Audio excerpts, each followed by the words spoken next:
اس طرح وہ بندے کی پھر سخاوت، اس کے معاملات ایسے ہو جاتے ہیں کہ پھر سمجھ ہی نہیں آتی کہ آتا کہاں سے جاتا کہاں سے۔ پھر لوگ پیر میر علی شاہ رحمۃ اللہ تعالیٰ کے بارے میں لوگوں نے اس وقت کہا کہ جناب اعلان ہوا اس وقت کہ لوگ روٹی کم کر دیں، کھانا پینا کم کر دیں، اس لیے کہ اب نہ جناب قحط سالی آ گئی ہے، خزانہ خالی ہو گیا ہے، سب لوگ اب تھوڑا تھوڑا اپنی بچت کریں۔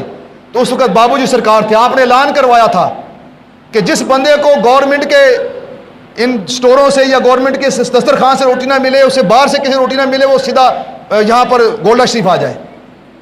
جس کو کہیں سے روٹی نہ ملے وہ گولڈا شریف آ جائے۔ لوگوں نے عرض کیا بابو جی سرکار یہ ایک بندے کی بات نہیں ہو رہی، پورے پاکستان کی بات ہو رہی ہے، اور ایک دو بندہ 10 50 100 بندوں کی بات نہیں ہے۔ اگر سارے پاکستان میں سے لوگ آنا شروع ہو گئے تو لاکھوں میں بات پہنچ جائے گی۔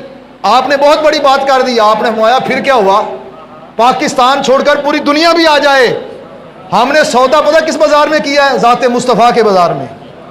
ہم ان کے نوکر ہیں جن کے خزانے بھرے ہوئے ہیں، جہاں کمی آتی نہیں ہے۔ اور اسی طرح میاں شیر محمد شیخ پوری رحمۃ اللہ تعالیٰ کے زمانے کے اندر وہ انگریز کو بڑی تکلیف ہوئی کہ جناب بابے کے پاس بڑے لوگ آتے ہیں، یہ دن رات لنگر چلتا ہے، یہ کرتا کیا ہے، اسے کہیں باہر سے کوئی ایڑ تو نہیں آتی۔ اس نے ساری ایجنسیاں بٹھا دی وہاں پر، بیٹھ جاؤ ادھر اور بتاؤ مجھے کتنا مال باہر سے آتا ہے، کتنا خرچ ہوتا ہے، کون کون لے کے آتا، سب کے نام نوٹ کرو۔ بھائی یہ باتیں سمجھ نہیں ہونا تو میں نے کئی دفعہ کہا ہے آپ نے اگر نبوت کو سمجھنا ہے تو کسی ولی کے پاس چلے جائیں۔ یہ میاں شیر محمد رحمۃ اللہ کی بات ہے کہ آپ کے پاس آگے ایجنسیاں بیٹھ گئی، لوگ بیٹھ گئے، راستے بند کر لیے گئے، بیس بدل کے لوگ بیٹھ گئے، کچھ آستانوں کے اندر مولوی بن کے بیٹھ گئے، کوئی نمازی بن کے بیٹھ گیا، کوئی مقتدی بن کے بیٹھ گیا، کوئی برچی خانے میں چلا گیا، کوئی جھاڑو مارنے والوں میں شامل ہو گیا، کوئی جناب چوکی داروں میں شامل ہو گیا، ہر جگہ ناکے لگ گئے کہ دیکھنا جب کہاں سے آتی ہے۔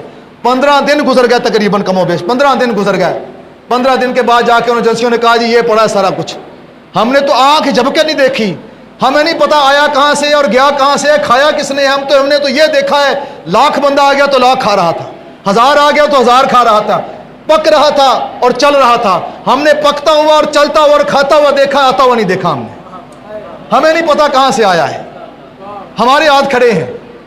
یہ نبی کے نوکروں کی شان، اس لیے حضرت نے ایسے نہیں لکھ دیا، آپ نے دھارے چلتے ہیں عطا کہ وہ ہے قطرہ تیرا، اور تارے کھلتے ہیں سکھا کہ وہ ہے ذرہ تیرا۔